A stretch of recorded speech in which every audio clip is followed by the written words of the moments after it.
I think we can all agree modded Game Boys are pretty cool, but they can get pretty expensive too once you grab a new shell, buttons, and a $60 IPS kit. I know some people can't afford it or they just don't want to spend that much money, so today we're going to do the cheapest screen mod possible for the Game Boy Pocket, and it only costs $10.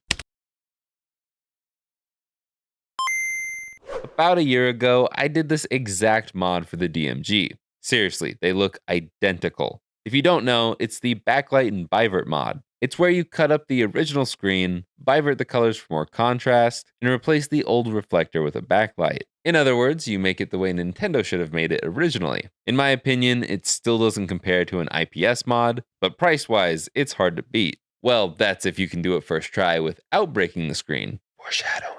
Before you get sold on the $10 screen mod, please watch the rest of the video. I think it's really important for you to see what it takes to complete this mod because it's not for beginners. It's not easy, it's time consuming, and you could easily end up breaking something. Let's just get to the tutorial so you can see what I'm talking about. For this walkthrough, since I don't think this mod is for beginners, I'm going to assume that you at least have some experience. And since this is a very cheap mod, I'm going to assume that most of you will be reusing all the OEM parts and or will be using a broken system. I recommend doing any cleaning or repairs that you need to do now. Once you've done all that, or at least stripped it down to the motherboard, let's do the Bivert chip. Some of you may have noticed that it looks the same as the DMGs, and that's because it is. There is one made for the Pocket which is way easier, and you should just get that one. But this is what I got when I bought it from Zed Labs. It still works just fine, but get ready to make a rat's nest. You need to cut these two traces here because we need to route those through the Bivert chip. Once there is no longer continuity between those pins and the CPU, solder the right pin to this long pad on the right,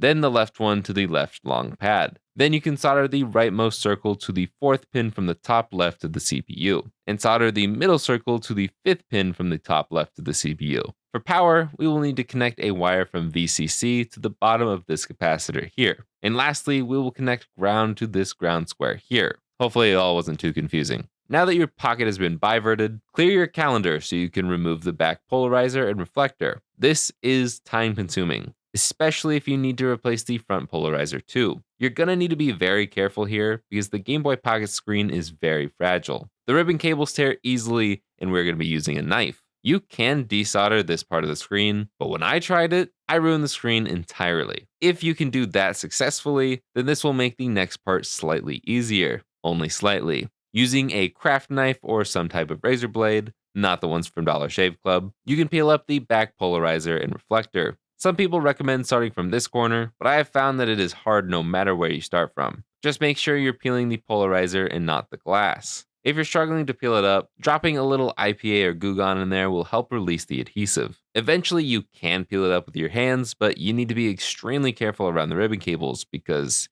yeah. On to attempt number 2, and attempt number 3.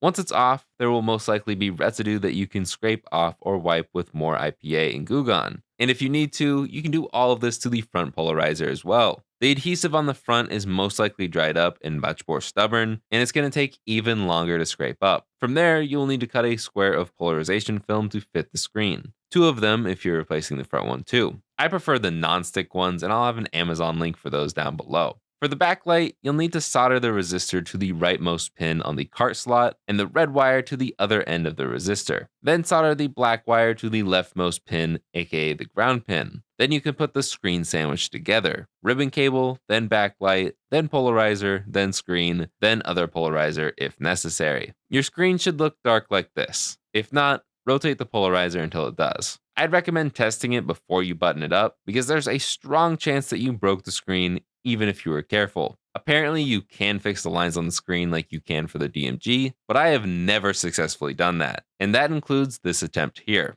I tried a couple more times, but I ultimately gave up after running out of usable Pocket screens. After finally turning around some of the other failed projects I started during the summer, I decided to try this again, and it went way smoother than I thought. So I decided to do a battery life test with fresh alkaline batteries against a stock GBP and the 2 IPS mods. I set the IPS kits to match the brightness of the backlight to be as even as possible. Obviously, the IPS kits are going to die first, and wait, why did the screen just go out?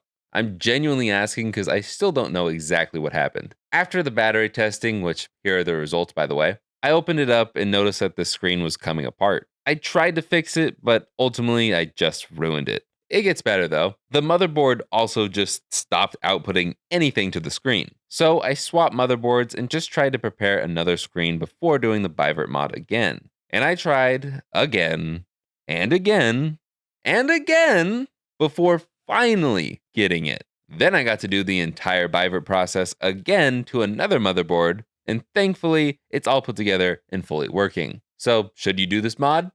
No! Call it a skill issue, call it bad luck. But the Game Boy Pocket screen is just too fragile to do this easily. It's notorious for having multiple issues, so even if you are successful, it could just turn around and have something else wrong with it. It's only cost effective if you can do it the first time successfully. And at that point, the IPS display wins in pretty much every other way. You're only getting about an hour more of battery life with the Bivert compared to the middle brightness level of an IPS mod. But the screen is leaps and bounds better, it's easier to install, and you get way more options like color palettes and actual brightness adjustment. I will admit, the Backlight and Bivert mod looks cool, but when I look at it, all I will ever see is the pain I went through to get it there. I'm not like other YouTubers. I'm not gonna hide the fact that I messed up a lot. I wanna be honest because I don't want anyone else to go through what I went through. I'm not the most skilled, but I do have a bit of experience. With that being said, if you want an extended look at my misery, I have a very long video on the second channel documenting all of my struggles and eventual redemption. I'll have that link down below. I will say that if you really like the look of this mod, do it to the DMG. I didn't have nearly as hard of time with it, and it looks legitimately identical with way better battery life. I mean, we're talking 4 AA's versus 2 AA's. Who's going to win that battle? Plus, in my opinion, it's a lot more comfortable to play with. I'll also link the DMG tutorial down below, as well as the parts for the DMG and Pocket versions of this mod. Also, I should mention the Game Boy Light here. I mean, this mod is pretty much trying to be the Game Boy Light, but better with less battery life. Normally, I'd say that the Game Boy Light is probably not worth it price-wise, especially with this being such a cheap mod. But again, if you're gonna ruin 10 Game Boy screens, the Game Boy Light might be the better option, but it doesn't get nearly as bright. What do you guys think?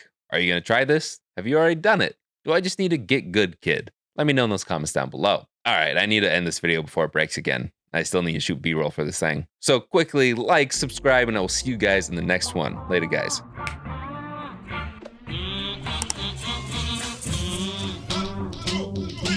Call it a skill issue. Call it bad luck. I really don't give a...